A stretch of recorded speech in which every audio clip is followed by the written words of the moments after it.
Washington, be hard to play against. The journey starts here. It's a great day for hockey. Stay hungry. Details of discipline, discipline of details. Own it, own your team. Own your game, own your habits, own your attitude. Okay, you get the idea, and maybe you're even feeling highly motivated. Also, maybe not, but these are just some of the messages you'll find in the visitors' dressing room at Capital One Arena, which is set to host a pivotal Game 5 on Saturday night, when this tied-up second-round series between the Capitals and Pittsburgh Penguins shifts back to Washington for a best-of-3. And no, the visitors' room isn't decorated that way because the Capitals want the Penguins to feel motivated and comfortable. Hardly. It's because the two-time defending Stanley Cup champions really know how to make the road feel as unroad-like as possible. "I want it to feel homey," says the man responsible for all this signage, Pittsburgh's longtime equipment manager, Dana Heinze. He trucks around an extra trunk filled with signs that he puts up and tears down in every visiting locker room throughout the season. "I have new ones made up for the playoffs, and I change it up every year," says Heinze, who's been on staff with Pittsburgh for 13 years, where he came after a stint in Tampa Bay. "I kind of go crazy." He does. As soon as you head down the hall to the visitors' dressing room, you'll see evidence of Heinze's work, which includes a sign taped to the ceiling.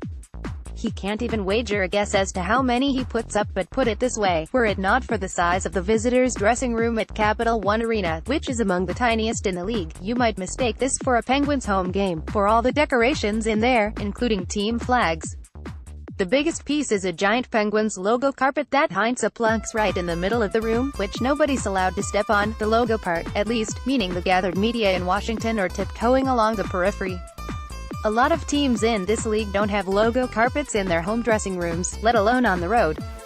"It's definitely a professional operation," says towering defenseman Jamie Alexiak, who joined the team back in December. No doubt about that. The fan investment tips you off to that fact, too. Because it's a 4-hour drive between cities, you'll find a fair amount of Penguins fans in the stands for Capitals home games during this series. As the league's leading scorer in the playoffs, Jake Guentzel puts it, "You can just tell the city is more invested." That describes Heinze's approach to his job, too. In simple terms, he's responsible for equipment and making sure it gets from city to city. But he also makes sure he arrives before anyone else does on game days, so he can take 20 minutes to put up all his signs and lay down individual-sized Penguins carpets for each player to rest his skates on. "I take each locker room and I try to turn it into some sense of Pittsburgh, if you will," he says. "I just dress it up." Heinze, who was born in Johnstown, Penn, where they filmed the classic of all hockey classics, Slapshot, has been doing this his entire career, dating back to 1988, when he got his first gig with the Johnstown Chiefs of the ECHL.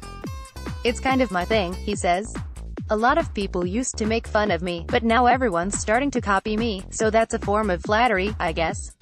You could also make the case it seems to be working, judging by this team's recent success, but Heinze isn't the superstitious type who believes these signs contribute in any way to winning. "I just want my players to be comfortable in the environment they're in, that's all," he says. "You look at it, it looks 100 times better than the blank white walls. The guys appreciate it, I know that. It's of course nothing compared to what you'll see in Pittsburgh. You'll lose count of the number of large silver cups you see around the rink, designed to look like Lord Stanley's, to remind everyone of the 5 the city has won. Walk around and you'll see 'Let's go Pens' flashing on public transit bus screens, Sidney Crosby jerseys on kids and grandparents, and the Penguins' interesting take on the word believe. They're spelling it 3-L-eve. Get it? But certainly, Heinze is doing his best he can to bring as much of that feeling on the road. "I think you walk in here and it's like, wow, you're in Pittsburgh. Even though you're not," he says. "Plus, it looks